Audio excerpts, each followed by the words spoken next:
चलिए बेटा अगला क्वेश्चन हम करते हैं। नेक्स्ट क्वेश्चन हमारा है 2.10। एक्सरसाइज चल रही है हमारी इलेक्ट्रोकेमिस्ट्री चैप्टर की।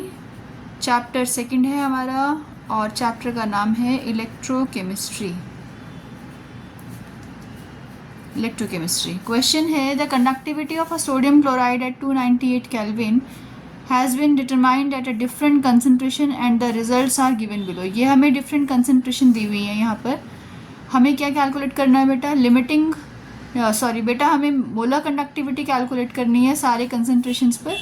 फिर हमें क्या करना है, ड्रॉ करना है, प्लॉट ड्रॉ करना है जो मोलर कंडक्टिविटी का होगा और कंसनट्रेशन का होगा, स्क्वायर रूट ऑफ कंसनट्रेशन का होगा। एंड देन उसके बाद हमें क्या करना है, उसके वैल्यूज़ निकालनी है लिमिटिंग मोलर कंडक्टिविटी की।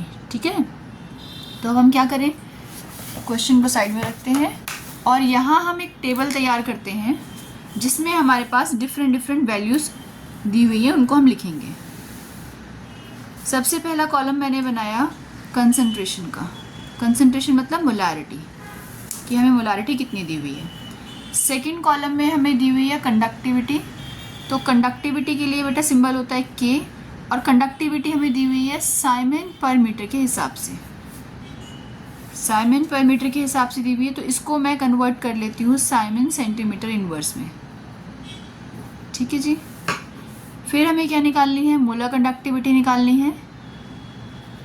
और उसके बाद एक कॉलम और बना रही हूँ मैं जिसमें हम स्क्वायर रूट ऑफ कंसंट्रेशन को निकालेंगे, क्योंकि हमारे ग्राफ के लिए हमें ये चाहिए। तो पहले केस में जो कंसंट्रेशन है बेटा मेरे पास वो है 10 to the power 0.001, that means 10 to the power -3। Decimal को शिफ्ट करते हैं, ये आप लोगों को सबको पता ही होगा पहले भी। अगर मेरे पास 0.001 है तो इसका मतलब होता है 10 to the power -3। Decimal shift कर दिया हमने। या आप इसको डायरेक्ट ऐसे भी लिख सकते हो, और जब आप इसको ऊपर लेके जाते हो तो 10 की पावर -3। ठीक है, ऐसे ही हमें दूसरी कंसंट्रेशन दी हुई है बेटा 0.01, मतलब दूसरी कंसंट्रेशन हमें मिल जाएगी 10 टू द पावर -2। फिर ऐसे ही तीसरी कंसंट्रेशन दी हुई है हमें। तीसरी कंसंट्रेशन कितनी दी हुई है, 0.05। तो 0.05 को भी अगर आप कन्वर्ट करोगे तो कितनी मिल जाएगी आपको। अच्छा, 0.05 से पहले मैम 0.02 भी तो दी हुई है। हाँ, तो 0.02 को देखो आप, तो 2 इंटू 10 टू द पावर -2 मिल जाएगी। एंड देन नेक्स्ट मिल जाएगी हमें 5 इंटू 10 टू द पावर -2। और आखिरी केस में हमें मिल जाएगी कितनी दी हुई है, 0.1, मतलब 10 की पावर -1। तो मैंने सारी कंसंट्रेशंस लिख ली पहले। मतलब हमने सबसे पहले क्या कर लिया, हमने ये देख लिया कि हमें कितने पॉइंट्स दिए हुए हैं ग्राफ बनाने के लिए। हमें 5 पॉइंट्स दिए हुए हैं। ठीक है, अब हम लिखेंगे इसमें कंडक्टिविटी की वैल्यू। तो कंडक्टिविटी की वैल्यू पहले कितनी दी हुई है, 1.23 इंटू 10 टू द पावर -2। और इसको अगर मैं सेंटीमीटर में कन्वर्ट करूँ तो 1.237 इंटू 10 टू द पावर -4 हो जाएगा बेटा।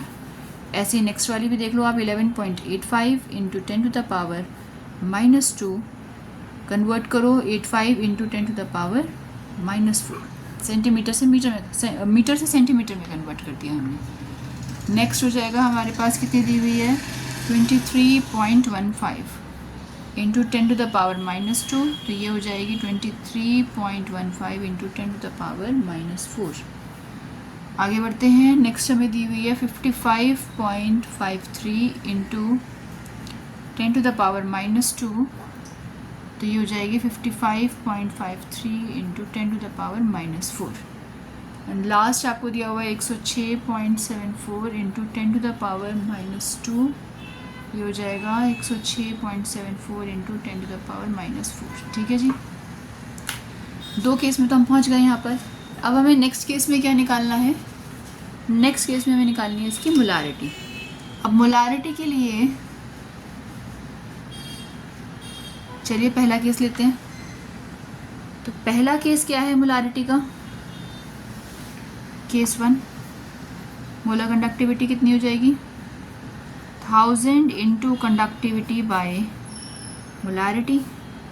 तो 1000 इंटू कंडक्टिविटी कितनी है मेरी पहली 1.237 into 10 to the power -4 divided by 10 की पावर -3। ठीक है जी। अब आप इसको सॉल्व करोगे और सॉल्व करने पे आपको जो मिलना चाहिए वो मिलेगा आपको। देखो साथ 10 10 10 के हिसाब से चल रहा है ये। अब इसको आप सॉल्व करने बैठोगे तो ये कितना हो जाएगा, ये 10 की पावर 3 है, 10 की पावर -4 है, 10 की पावर 3 हो जाएगी। ये 10 की पावर 6 हो गई, 10 की पावर 6 में से 4 गया तो बचेगा हमारे पास 2, है ना। तो 1.237 इंटू 10 की पावर 2।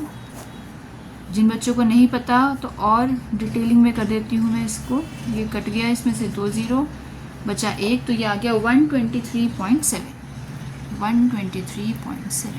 है ना। तो पहला हमारे पास आई वैल्यू 123.7 और इसकी यूनिट में यहाँ कॉमन लिख लेती हूँ, साइमन सेंटीमीटर स्क्वायर पर मोल। ठीक है जी। तो पहली वैल्यू आ गई हमारे पास साइमन सेंटीमीटर स्क्वायर पर मोल। दूसरा केस देखो आप। दूसरे केस में क्या है हमारे पास मोलर कंडक्टिविटी 1000 इंटू के। ये K1 था तो अब K2 लेते हैं। K2 कितना दिया हुआ है 11.85 into 10 to the power -4 by 10 to the power -2। देखो फिर से अगेन इसको सॉल्व करो।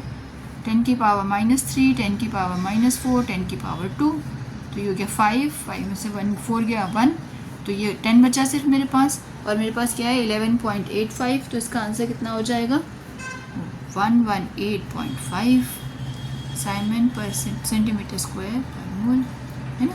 तो ये मैंने यहाँ पे दूसरी वैल्यू लिख दी 118.5, ये आगे मेरी दूसरी वैल्यू। फिर मैंने देखा तीसरी वैल्यू के लिए, तो तीसरी वैल्यू क्या है मेरे पास, तीसरी वैल्यू होगी 1000 इंटू, तीसरी है 23.15 into 10 to the power -2 divided by 10 to the power 23 -4 है, -4 divided by 10 to the power -2। और यहाँ से तीसरी वैल्यू मेरे पास आई, अच्छा तीसरी वैल्यू में तो मैम 2 भी तो लिखा हुआ है, तो 2 भी ले लिया भाई हमने। अब इसको आप और सब सॉल्व कर लो, कितना हो जाएगा ये देखो, ये हो गया 10 की पावर 3, 10 की पावर -4, 10 की पावर 2, तो ये कितना हो गया हमारे पास 5, 10 की पावर 1 बचा, बाय 2 भी था, काट दो 5 आ गया। 23.15 को 5 से मल्टीप्लाई कर दो, दैट विल बी 5, 25, 7,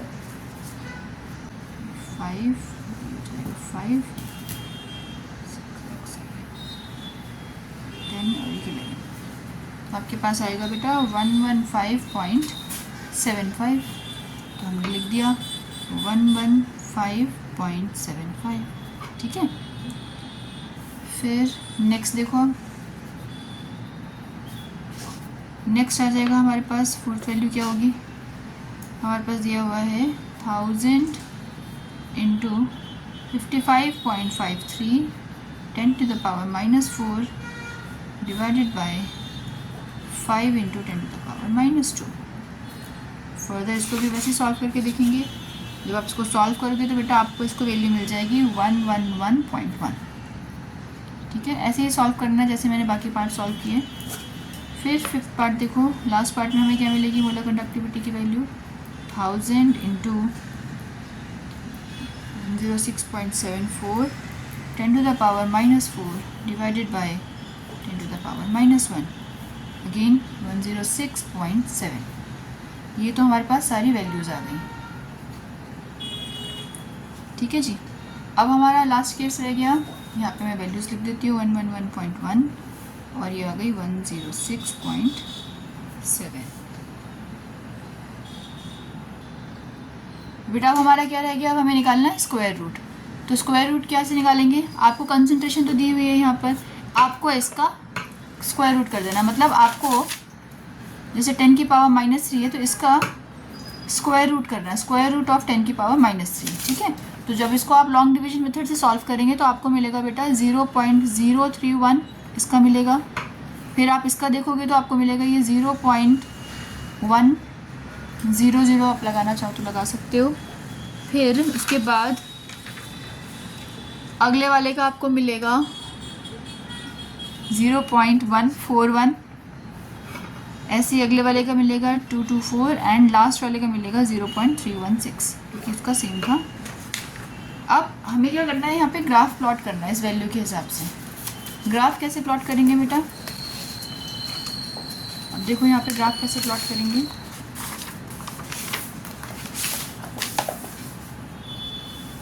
ग्राफ जब भी हम बनाते हैं इसका तो हमारे एक्स एक्सिस पे होता है स्क्वायर रूट ऑफ कंसंट्रेशन और वाई ये एक्स एक्सिस है, और वाई एक्सिस पे लेंगे बेटा हम हमारी मोलर कंसंट्रेशन।